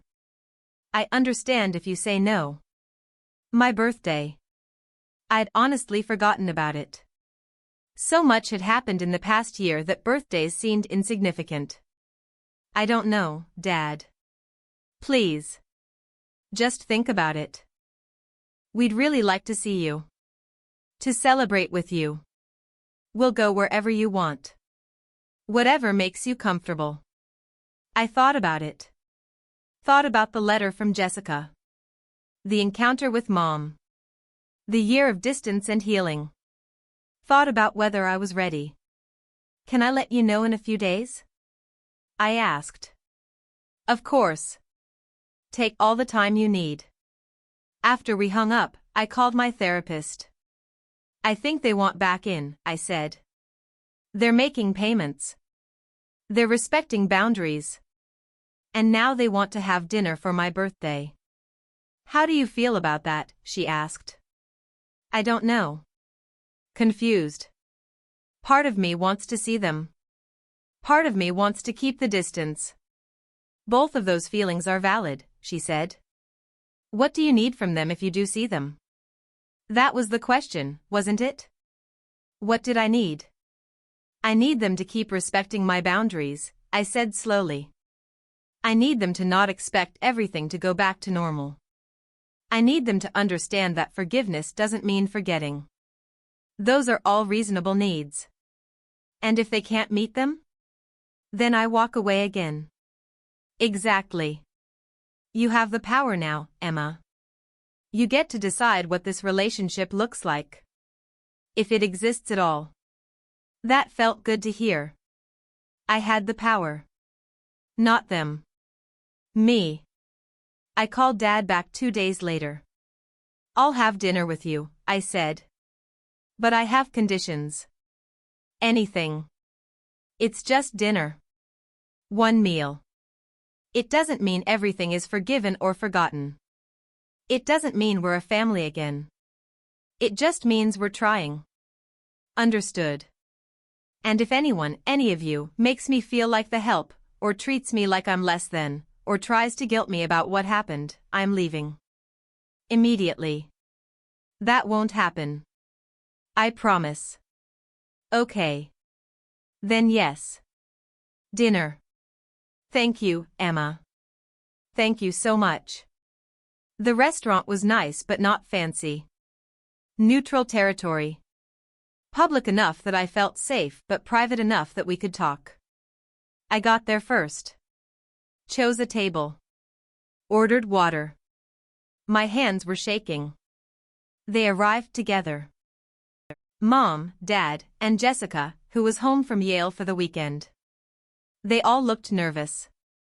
Uncertain. Good. They should be. Emma, Mom said softly. Thank you for coming. Hi. We all sat down. Awkward and stiff. The waiter came and took our orders. Small talk about the menu. Safe topics. Then the food came and we couldn't hide behind menus anymore. So, Dad said. 20 years old. How does it feel? Different, I said honestly. A lot has changed in the past year. You look good, Jessica offered. Happy. I am happy. Most days. We're glad, Mom said. Her eyes were shining with unshed tears. We're so glad you're happy. More silence. This was excruciating. Look, I said finally. I appreciate you respecting my boundaries. I appreciate the payments toward the trust fund. I appreciate this dinner. But let's not pretend this isn't weird. We all know what happened. We all know why we haven't spoken in a year. Let's not dance around it. Dad nodded. You're right. It is weird. And uncomfortable. But we're here because we love you and we want to try to rebuild something. Even if it's not what it was before. It can't be what it was before, I said. That's not possible. We know, Jessica said quietly. But maybe it could be something new. Something better. I looked at her. Really looked at her. She looked different too. More mature. Less entitled. You got my letter, she asked. I did. I meant every word. I know. I'm seeing a therapist at school, she continued. Twice a week. We've been talking a lot about family dynamics and privilege and how I contributed to your abuse. The word hung in the air. Abuse. She'd said it. Named it for what it was. I'm in therapy too, Mom added. Both individual and couples counseling with your father. We're trying to understand how we became the kind of parents who would do what we did. And? I asked. It's hard, Dad admitted. Facing what we did. Admitting that we hurt you so badly. But we're doing it. We're doing the work. I took a bite of my food. Chewed slowly. Tried to process. I need you to understand something, I said finally. I'm not here to make you feel better. I'm not here to absolve you of guilt. I'm here because I'm trying to figure out if there's any possibility of having some kind of relationship with you in the future. They all nodded. But I'm not sure yet, I continued. I'm not sure if I can trust you again. I'm not sure if I want to let you back in. Because what you did, it broke something. And I don't know if it can be fixed. We understand, Mom said. And we don't expect you to know right now. We just want the opportunity to show you that we've changed. That we're changing. How? I asked bluntly. How are you different? I quit my job, Mom said. The one where I was always too busy to do anything around the house. I'm working part-time now and doing everything myself. Cleaning. Cooking. Laundry. All of it. And it's shown me just how much you did. How much we asked of you. I'm paying my own way through Yale now, Jessica added. I got a job. I'm using student loans. Because the money you were using for my tuition was Emma's money. So I'm paying for it myself now. It's hard, but it's right. And I'm in therapy learning about emotional abuse and exploitation, Dad said. Learning about how families can become toxic without realizing it. Learning how to be a better father. They were saying all the right things. Doing all the right things. But was it enough? I need time, I said. I need to see that this is real. That it's not just guilt or wanting to look good. I need to see sustained change over time. We'll wait as long as it takes, Dad said. However long you need. We finished dinner with lighter conversation. Safer topics. My classes. Jessica's experience at Yale. Dad's new job. It wasn't comfortable exactly. But it wasn't terrible either. When we left, Mom hugged me. Just briefly. Just enough to say goodbye. Happy birthday, Emma, she whispered. We love you. I love you too, I said. Because I did. That was the problem and the blessing all at once. I drove home alone, my mind spinning. Could people really change? Could my family actually become people I could trust again? I didn't know. But maybe, just maybe, I was willing to find out. That night, I had a dream about my grandmother.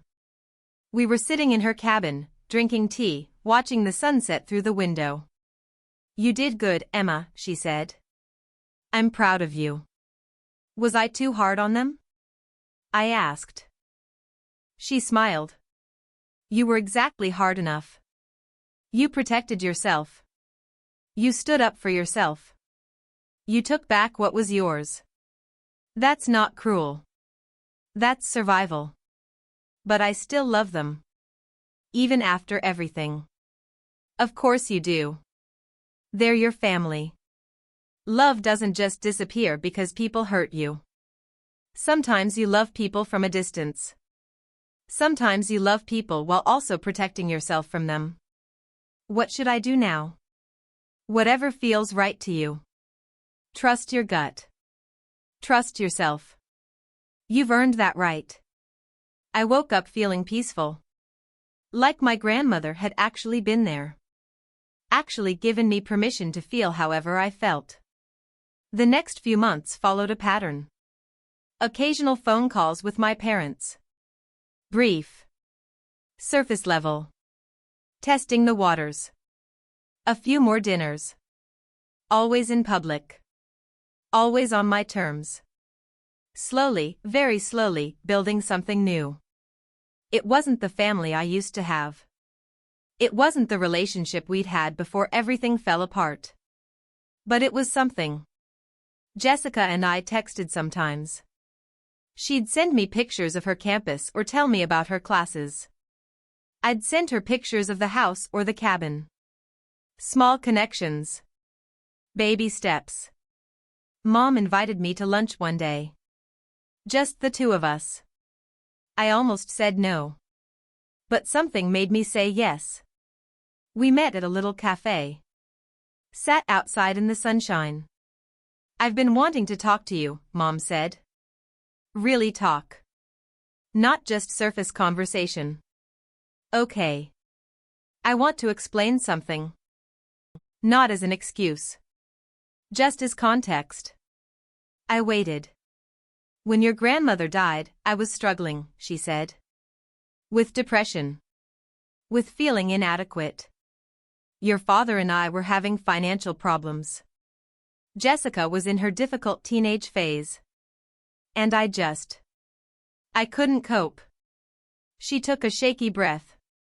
"When your grandmother's will was read and we found out about the house and the trust fund, it felt like a lifeline. Like we were being saved.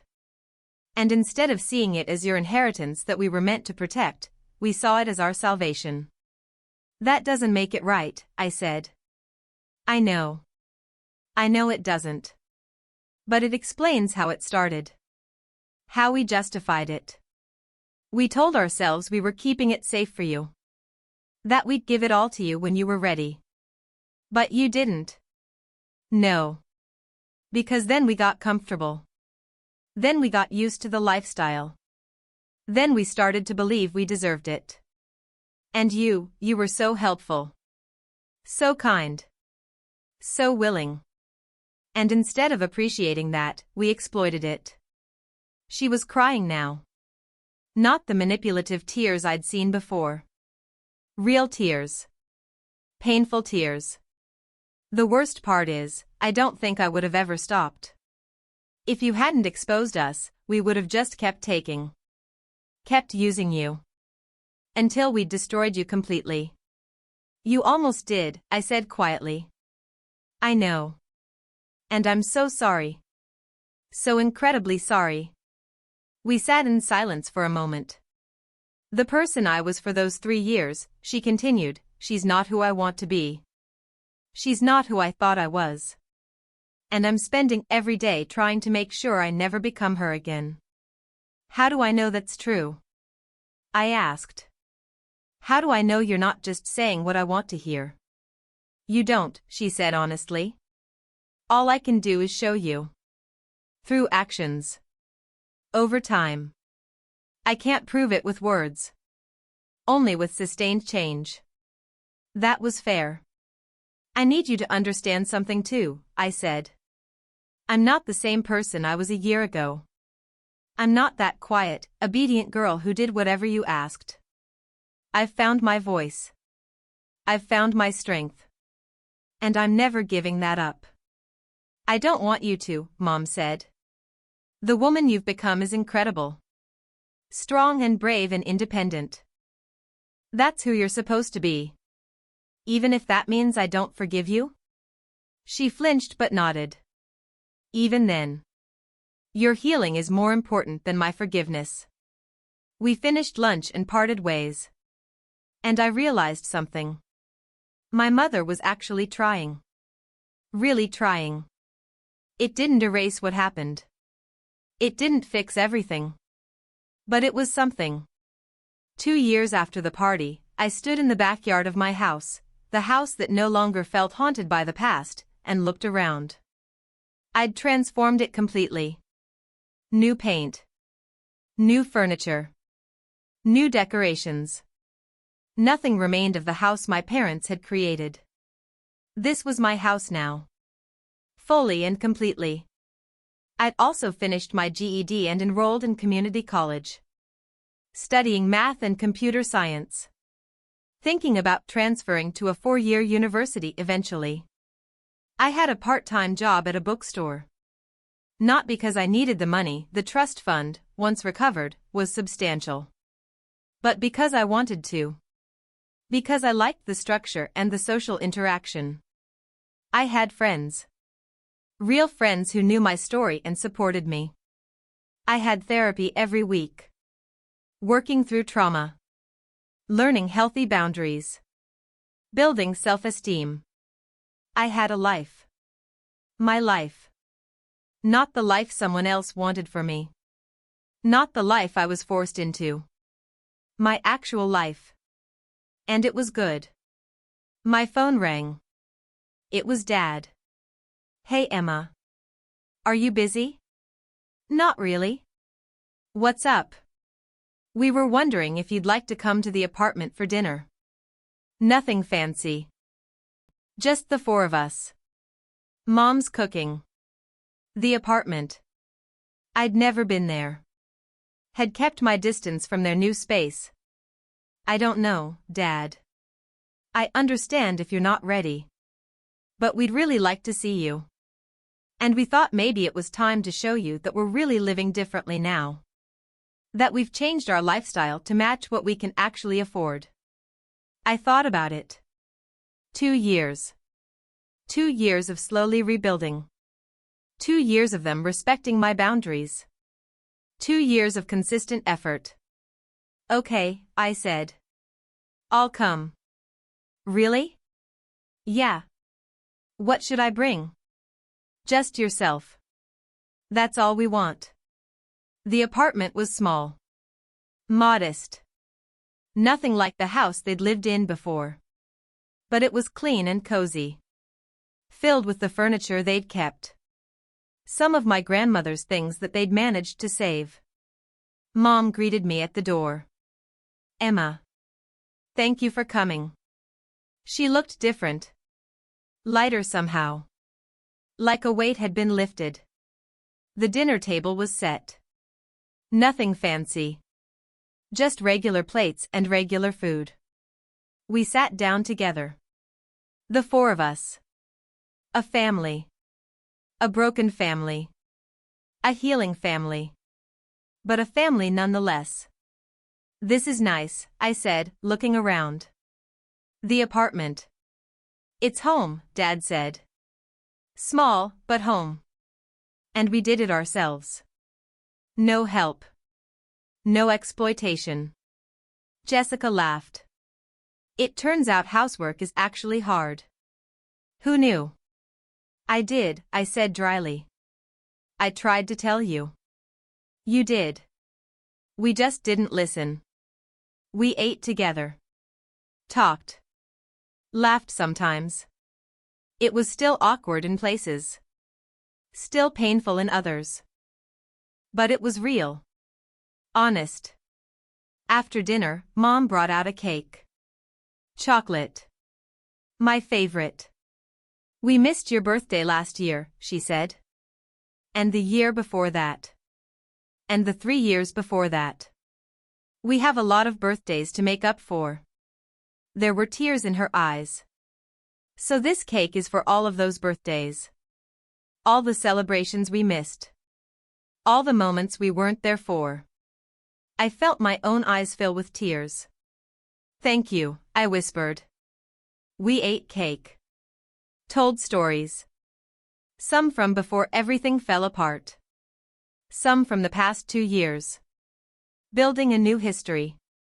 Creating new memories. When it was time to leave, they walked me to my car.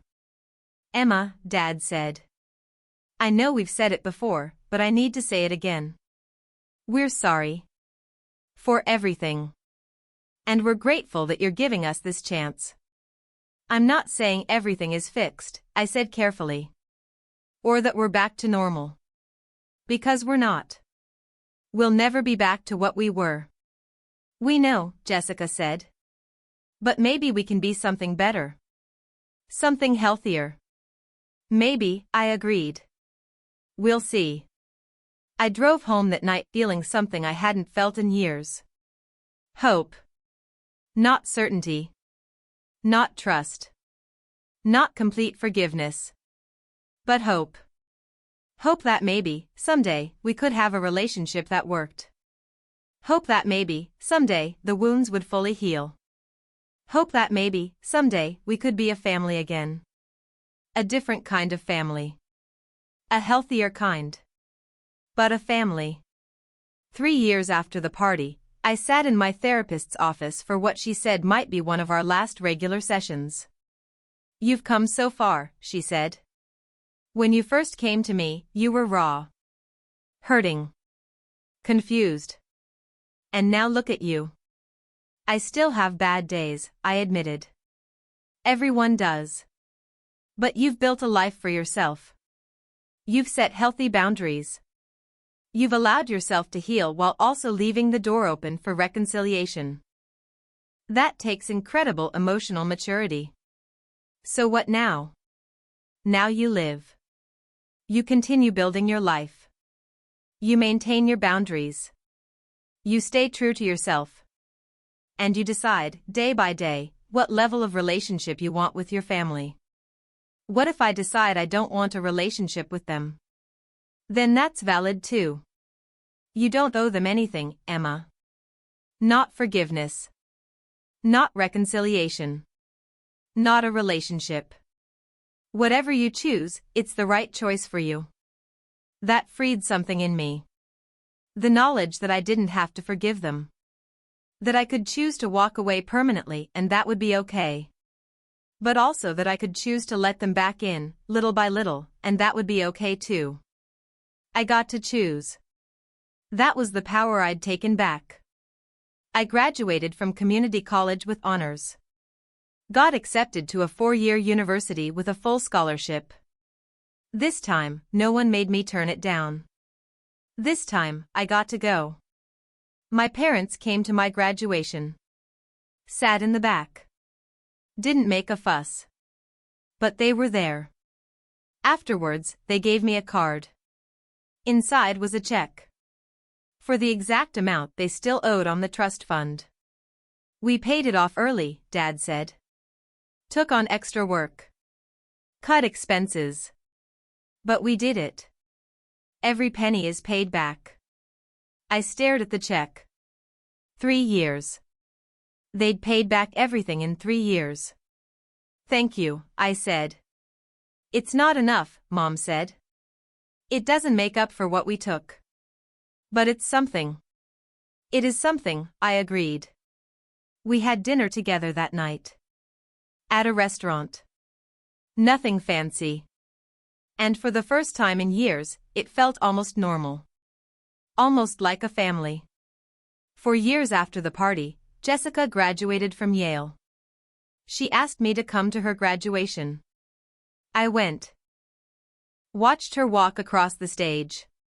Watched her accept her diploma. Felt proud of my little sister. Afterwards, she found me in the crowd. Emma. You came. Of course I came. She hugged me. Tight. Thank you. For coming. For giving me another chance. For not giving up on me. You're my sister, I said simply. I love you. Even when I don't like you. Even when you hurt me. I still love you. She pulled back, tears streaming down her face. I love you too. And I promise, I'm going to spend the rest of my life being the sister you deserved all along. Just be yourself, Jess. Your actual self. Not the person you thought you had to be. She nodded. I'm trying. Every day, I'm trying. We spent the rest of the day together. The four of us. Celebrating Jessica's achievement. And somewhere in the laughter and the stories and the shared meal, I realized something. We'd never be the perfect family. We'd never erase what happened. The scars would always be there. But we were healing. Slowly. Imperfectly. With setbacks and struggles. But healing nonetheless. And maybe that was enough. 5 years after the party, I stood in the living room of my house, the house that had become my home in every sense of the word, and looked at the invitation in my hand. My parents were renewing their vows. 25 years of marriage. They wanted to celebrate with a small ceremony. And they wanted me there. No pressure, Dad had said when he called. We'd love to have you there. But we understand if it's too much. I'd told him I'd think about it. And I had. Thought about the family we used to be. The family we became. The family we were trying to be now. Thought about forgiveness and healing and moving forward. Thought about what I needed. What I wanted. What I could handle. And I made a decision. I called Dad back. I'll be there, I said. Really? Really. But I want to say something at the ceremony. Is that okay? Of course. Whatever you want. The ceremony was small. Held in a garden. Just close family and a few friends. I wore a blue dress. Stood with Jessica as Mom and Dad exchanged vows. New vows. Different from the ones they'd said 25 years ago. Vows about honesty. About respect. About being better partners to each other. It was sweet. Touching. When it was over, the officiant said, Emma has something she'd like to share. I stood up. Walked to the front. Looked at my parents. 5 years ago, I said, I stood in front of a crowd and told the truth about my family. About how they'd treated me. About what they'd done. I saw them tense. Saw the fear in their eyes. And today, I'm standing in front of a smaller crowd, telling a different truth. I took a breath. The truth is, people can change. Not easily. Not quickly. But they can change. My parents hurt me. Deeply. Profoundly. In ways that will probably affect me for the rest of my life. I saw tears on Mom's face. But they also did something that a lot of people don't do. They acknowledged what they did. They took responsibility. They made amends. And they've spent 5 years proving that they're different. That they're better. I looked at each of them. I'm not saying everything is perfect. I'm not saying I've forgotten. I'm not even saying I've fully forgiven. But I am saying that I see your effort. I see your change. I see the parents you're becoming. I paused. And I'm proud of you. For doing the hard work. For facing what you did. For becoming people worthy of trust again. It took courage. Real courage. The same courage it took me to stand up to you 5 years ago. Mom was openly crying now. Dad's eyes were wet. So congratulations on 25 years. On surviving the worst. On coming out the other side better. On proving that it's never too late to change. To grow. To heal. I raised my glass. To Mom and Dad. To second chances. To healing. To family. Everyone echoed, to family. Afterwards, Mom hugged me for a long time. Thank you, she whispered. Thank you for not giving up on us. Thank you for not giving up on yourselves, I said back. We spent the rest of the evening celebrating. Dancing. Laughing. Creating new memories that didn't hurt. And when I drove home that night, back to my house, the house my grandmother had left me, the house that had saved me, the house that had given me the power to save myself, I felt something I hadn't felt in a very long time. Peace. Not because everything was perfect. Not because the past was erased. But because I'd found a way to live with what happened. A way to honor my pain while also moving forward. A way to love my family while also protecting myself. A way to be Emma. Fully. Completely. Unapologetically. 10 years after the party, I sat on the porch of my grandmother's cabin, watching the sunset, and thought about everything that had happened. A decade of healing. A decade of growth. A decade of learning who I was when I wasn't being used. I was 30 years old now. Had my master's degree in mathematics. Was teaching at a university. Had a life I'd built entirely on my own terms. My relationship with my family was good. Not perfect. But good. We had dinner once a month. Called regularly. Celebrated holidays together. The boundaries were still there. Still necessary. Probably always would be. But so was love. Real, imperfect, complicated love. Jessica had become a lawyer, focusing on family law. Working with children in abusive situations. Because of you, she'd told me. Because you showed me what abuse looks like. What it does to people. I want to help kids who are going through what you went through. Mom volunteered at a women's shelter, helping survivors of domestic abuse rebuild their lives. Dad worked with a financial literacy program, teaching people how to manage money ethically. They'd all turned their guilt into action. Their shame into service. And I was proud of them for that. My phone buzzed. A text from Mom. Just thinking about you. Love you, sweetheart. I smiled and texted back, love you too, Mom. And I meant it. As I sat there, watching the sun sink below the mountains, painting the sky in shades of orange and pink and purple, I thought about my grandmother. The woman who'd saved me without even knowing she was doing it. Who'd given me the tools I needed to rescue myself. Who'd seen me when no one else did. Thank you, Grandma, I said to the evening air. For everything. And then I thought about the girl I used to be. The invisible girl who scrubbed floors and made meals and did everything for everyone else. The girl who'd been erased. Who'd been nothing. And I thought about the woman I'd become. The woman who'd stood up for herself.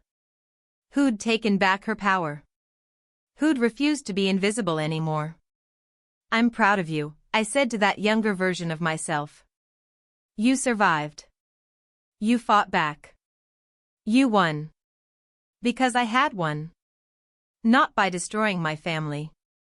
Not by revenge in the traditional sense. But by saving myself. By refusing to accept that treatment. By demanding better. By taking back what was mine. By living. The sun disappeared below the horizon, and the first stars began to appear. I went inside the cabin, made myself tea, and sat by the fireplace with a book. This was my life now. Quiet.